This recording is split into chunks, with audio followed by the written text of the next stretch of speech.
एक तरफ जहां सरकार नक्सलवाद को खत्म करने के लिए भरकस प्रयास कर रही है और यही कारण है कि ये तमाम जो एनएसयूआई के कार्यकर्ता हैं, कांग्रेस के कार्यकर्ता हैं, आज जिला शिक्षा अधिकारी कार्यालय के सामने पहुंचे हैं। अभी का आज की बात ऐसी है कि नर्सरी स्कूल में एडमिशन नहीं मिल रहे हैं। दूसरी ओर प्राइवेट स्कूल एसोसिएशन वालों ने हाथ खड़ा कर दिया कि हमें पैसा मिल नहीं रहा है। हमारी सरकार ही सरकार थी, भूपेश वाली सरकार थी जिन्हें आत्मा ने स्कूल खोले हैं। देखिए, छत्तीसगढ़ में जब से विष्णुदेव साई की सरकार आई है, लूट खसोट, अत्याचार, छीना झपटी तो मची है।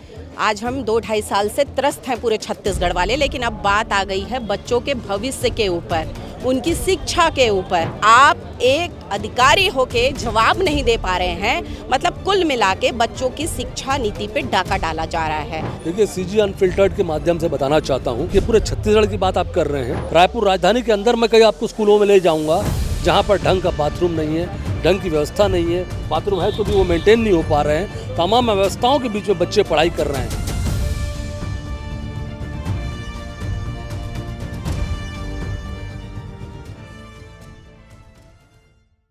एक तरफ जहां सरकार नक्सलवाद को खत्म करने के लिए भरकस प्रयास कर रही है, तो वहीं दूसरी तरफ सरकार देश के भविष्य यानी छोटे बच्चों का उनका अधिकार जो है, उनका हक जो है छीनने का भी काम कर रही है। और यही कारण है कि ये तमाम जो एनएसयूआई के कार्यकर्ता हैं, कांग्रेस के कार्यकर्ता हैं, आज जिला शिक्षा अधिकारी कार्यालय के सामने पहुंचे हैं और यहाँ पर जो है प्रदर्शन जारी है। यहाँ पास आप देख सकते हैं कि किस तरीके से आकाश शर्मा जो है वो यहाँ पास मौजूद है। सीधे उनसे बात करेंगे। भैया, क्या कुछ मामला है आज यहाँ पर सब के सब आए हुए हैं? इस देश की मनमोहन सरकार ने एक आरटी कानून के तहत एक प्रावधान लाया था कि इस देश का गरीब बच्चा को अच्छी शिक्षा मिले, वो भी प्राइवेट स्कूल में पढ़े, अच्छी शिक्षा प्राप्त करें। लेकिन जब से भाजपा की सरकार है, ये लगातार आरटी कानून कमज़ोर किया जा रहा है। अभी का आज की बात ऐसी है कि नर्सरी स्कूल में एडमिशन नहीं मिल रहे हैं। दूसरी ओर प्राइवेट स्कूल एसोसिएशन वालों ने हाथ खड़ा कर दिया कि हमें पैसा मिल नहीं रहा है, हम आरटी में प्रवेश देंगे नहीं। 6000 से अधिक स्कूल हैं जो प्रदेश भर में साफ साफ कह रहे हैं कि हम आरटी में एडमिशन नहीं देंगे, चाहे वो और पूरा भुगत कौन रहा है, जो गरीब छात्र है, जो है उसको अभी तक एडमिशन मिल जाना चाहिए था। उन्हीं सब मांगों को लेकर आज यहाँ पहुँचे थे। सरकार अगर इतने बड़े मामले में गंभीरता से विचार नहीं करेगी तो आने वाले दिनों में हम जो है बड़ा आंदोलन करेंगे और जो गरीब के बच्चों को शिक्षा का अधिकार मिलना चाहिए। भैया, भाजपा ने तो नारा दिया है कि बच्चे पढ़ेंगे, देश का भविष्य गढ़ेंगे, और दूसरी तरफ इस तरीके का हरकत हो रहा है कि आरटी के तहत लोगों को, छोटे बच्चों को जो है एडमिशन नहीं दिया जाता। कुल मिला के ये सरकार जो है होर्डिंग्स में, पोस्टर्स में और केवल जो है एडवर्टाइजमेंट्स में है ना। और धरातल की स्थिति आप देखिए ना, बड़े बड़े वादे, बड़े बड़े बैनर, पोस्टर से, विज्ञापन, पीआर से कुछ नहीं होता है। ग्रामीण में क्या है समझ में आता है भैया। लेकिन धरना और इस तरीके का यहाँ पर आकर के ज्ञापन देना, ये तो बहुत लोग करते हैं, लेकिन कुछ निष्कर्ष जो है वो नहीं निकल पाते। देखिए, आज देश में प्रधानमंत्री से लेकर पार्षद तक भारतीय जनता पार्टी का बैठा हुआ है। कांग्रेस पार्टी विपक्ष की संगठन है। कांग्रेस पार्टी सिर्फ जनता की आवाज़ उठाती है ना, तो हर मुद्दे में हम आवाज़ बुलंद कर सकते हैं, लेकिन ये जिम्मेदारी सरकार की है। सरकार को देना है कि हमारे तो काम है कि हम विरोध प्रदर्शन कर रहे हैं और जनता की मांग को लेकर सरकार तक लेके जा रहे हैं, लेकिन ये बात उसको समझना है सरकार को कि क्या क्या करने के लिए। लेकिन 5 साल तो आपकी भी सरकार रही छत्तीसगढ़ में। हाँ, तो निश्चित रूप से हम लोग की हमारी सरकार रही, तो ये कानून ही कांग्रेस पार्टी ने बनाया था। हमारी सरकार ही सरकार थी, भूपेश वाली सरकार थी जिन्हें आत्मा ने स्कूल खोले हैं। शिक्षा का कोई आधुनिकीकरण हुआ है, कांग्रेस पार्टी सरकार में हुआ है। स्वामी आत्मा ने स्कूल को जैसे देखिए कि किसने खोला है, लेकिन आज उस भी स्कूल की क्या स्थिति कर दिए थे कि 2 महीना पूर्व हमारे कांग्रेस पार्टी के अध्यक्ष को आंदोलन करना पड़ा वहाँ का बिल बढ़वाने के लिए। तो कांग्रेस पार्टी ही जो है गरीब के बच्चों को शिक्षा का अधिकार की बात करती है, और दूसरी ओर जो है, लेकिन जो ऐसी बात है लगातार कानून कमज़ोर किया जा रहा है। एक लास्ट सवाल आपसे कि अगर आपकी मांगों को यहाँ पर पूरा नहीं होता है तो क्या रणनीति आप लोग? ये है कि ये मांग जो है आज हम लोग ज्ञापन के माध्यम के दौर से सरकार को लगता है हमारी मांग नहीं मानती है, तो पूरे प्रदेश भर में उग्रता का जो है युवा कांग्रेस, एनएसयूआई के साथ ही कांग्रेस पार्टी मिलकर आंदोलन करेंगे। बिल्कुल, ये तमाम तस्वीरें मैं एक बार फिर आपको दिखाना चाहूँगा कि किस तरीके से जिला शिक्षा अधिकारी कार्यालय के सामने तमाम जो कांग्रेसी कार्यकर्ता हैं वो यहाँ पास पहुँचे हुए हैं अपना ज्ञापन देने के लिए, अपनी मांगों को लेकर के यहाँ पास पहुँचे हुए हैं। तमाम जो लोग हैं उनसे भी बातचीत करने का प्रयास करेंगे हम। दीदी, किस तरीके से देखते हैं, एक तरफ जो है प्रदेश की सरकार बच्चों को पढ़ाने की नई नई योजना लाती है और दूसरी तरफ आरटीई के तहत बच्चों का अधिकार छीन रही है। देखिए, छत्तीसगढ़ में जब से विष्णुदेव साई की सरकार आई है, लूट खसोट, अत्याचार, छीना झपटी तो मची है। आज हम 2-2.5 साल से त्रस्त हैं पूरे छत्तीसगढ़ वाले, लेकिन अब बात आ गई है बच्चों के भविष्य के ऊपर, उनकी शिक्षा के ऊपर।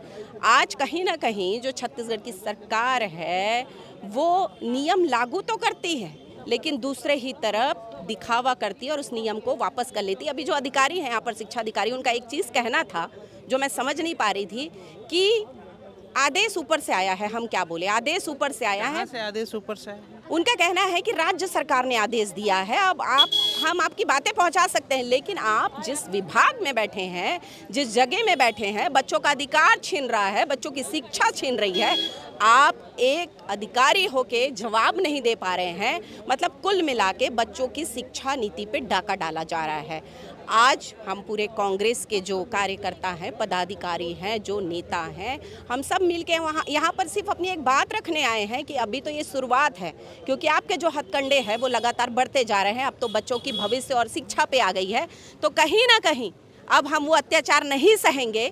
और अब ये शुरुआत किए हैं, आगे लड़ाई और भी बाकी है। बिल्कुल, यहाँ पर हमारे साथ चर्चा करने के लिए शिव कुमार मेमन जी हैं। सीधे उनसे बात करेंगे। भैया, क्या कुछ मामला है, पहले बताइए। देखिए, दुर्भाग्य की बात है कि इस सरकार ने, जो मनमोहन सिंह जी की सरकार के समय में जो एक मूल मंत्र था आरटीई का, शिक्षा का अधिकार का, जो कानून लागू किया था, ये कोई नियम नहीं है, कानून है, कानून बनाया गया था। उस कानून में बदलाव किया जा रहा है, उसकी भ्रूण हत्या की जा रही है। जब 2009 में ये लागू किया गया था, तय किया गया था कि नर्सरी से लेके उच्च शिक्षा तक के जो स्कूल की उच्च शिक्षा है, उस क्लास तक के बच्चों को निःशुल्क पढ़ाई मिलेगी, अवसर मिलेगा उन गरीब परिवारों के बच्चों को जो बच्चे के पेरेंट्स या पालक अफोर्ड नहीं कर सकते किसी बड़े स्कूल में अपने बच्चों को पढ़ाने के लिए। इस नियम के तहत 75,000 बच्चों को छत्तीसगढ़ के अंदर हर साल भर्ती किया जाना है।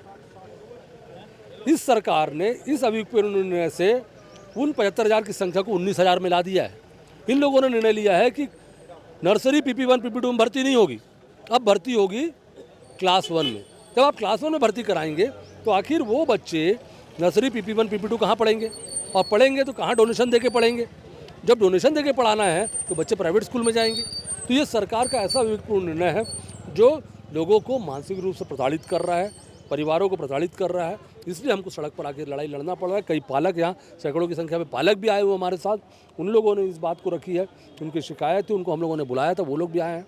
और हम सब की मांग यही है कि जो आत्मानंद स्कूल को जिस प्रकार से धीरे धीरे ख़त्म करने का प्रयास ये सरकार कर रही है, उसकी लड़ाई भी कांग्रेस पार्टी ने लड़ी है। हम लोगों की लड़ाई लड़ने का और सभी पूरे आत्मानंदों का घेराव करने के बाद आपको भी मालूम है 151 टीचरों की भर्ती हुई है 3 साल के बाद। 88 लाख रुपए दे के बिजली बिल पटाने के लिए, मेंटेनेंस के लिए। सवाल मेरा यहाँ पास है कि सरकार नक्सलवाद को खत्म करते करते अब धीरे धीरे देश के भविष्य को भी खत्म कर रही है। किस तरीके से देखते हैं इसे? देखिए, ये सरकार की नियति अलग है, इस पार्टी भाजपा पार्टी का नियति अलग है। ये लोगों को अच्छे स्वास्थ्य और अच्छी शिक्षा की ओर न ध्यान देकर ये लोग धर्म, जाति और भाषा की लड़ाई में उलझाकर, लोगों को दिगर विषयों पर उलझाकर ये लोग आम आदमी को, बच्चों को, तमाम लोगों को दिग्भ्रमित करने का काम कर रहे हैं। इसलिए कहीं ना कहीं हम लोग विश्व स्तर पर पिछड़ते जा रहे हैं। हमारी लड़ाई इसी बात की है कि मूल उद्देश्यों को लेकर पार्टी लड़ाई लड़े। सरकार जो है जिन वादों और नारों के साथ आई थी, 20,000 करोड़ का बजट होने के बाद अगर ये सरकार टीचरों की भर्ती नहीं कर रही है, बच्चों को बराबर मध्याह्न भोजन नहीं दे पा रही है, सही मध्याह्न भोजन, उच्च क्वालिटी का मध्याह्न भोजन नहीं मिल पा रहा है, एग्ज़ाम के शीट्स सही नहीं आ रहे हैं, पुस्तकें सही नहीं आ रही है, तो कहीं ना कहीं अखंड डूबे हुए भ्रष्टाचार का कारण है। हर जगह भाजपा के नेता ठेका ले रहे हैं, काम ले रहे हैं, उसके कारण ये स्थिति आ रही है। बदहाली का दौर है। इस बदहाली के दौर में हम लोग सजग प्रहरी के रूप में लड़ाई लड़ रहे हैं, सरकार को जगाने का काम कर रहे हैं। हमारी लड़ाई तब तक जारी रहेगी जब तक सरकार व्यवस्थाओं को ठीक नहीं कर लेती, सरकार जाग नहीं जाती। भैया, एक सवाल और है कि आज मैं न्यूज़पेपर पढ़ रहा था तो एक चीज़ मेरी जानकारी में आया है कि प्रदेश के कई ऐसे स्कूल हैं जहां पर टॉयलेट भी सही ढंग से नहीं है, टॉयलेट की स्थिति भी आज खराब है। किस तरीके से इसे देखते हैं? देखिए, CG अनफिल्टर्ड के माध्यम से बताना चाहता हूँ कि पूरे छत्तीसगढ़ की बात आप कर रहे हैं, मैं बात कर रहा हूँ रायपुर राजधानी की। रायपुर राजधानी के अंदर मैं कई आपको स्कूलों में ले जाऊँगा जहाँ पर ढंग का बाथरूम नहीं है, ढंग की व्यवस्था नहीं है, बाथरूम है तो भी वो मेंटेन नहीं हो पा रहे हैं। तमाम व्यवस्थाओं के बीच में बच्चे पढ़ाई कर रहे हैं और ये सरकार सोई है, जनप्रतिनिधि सोई है। ऊपर से लेकर प्रधानमंत्री, केंद्रीय मंत्री, सांसद, मुख्यमंत्री, राज्य के मंत्री, विधायक, महापौर, तमाम लोग सब भाजपा के लोग हैं, उनके बाद भी व्यवस्थाओं में सुधार नहीं हो पा रहा है। ये दुर्भाग्य की बात है। इसलिए लोगों को सड़क पर आकर, आम जनता को सड़क पर आकर, हम सबको सड़क पर और जेनजी को सड़क पर आकर लड़ना पड़ रहा है। एक लास्ट सवाल कि अगर आपकी मांगों पर सरकार गौर नहीं करती, विचार नहीं करती, तो आगे किस तरीके की रणनीति आप लोगों की रहेगी?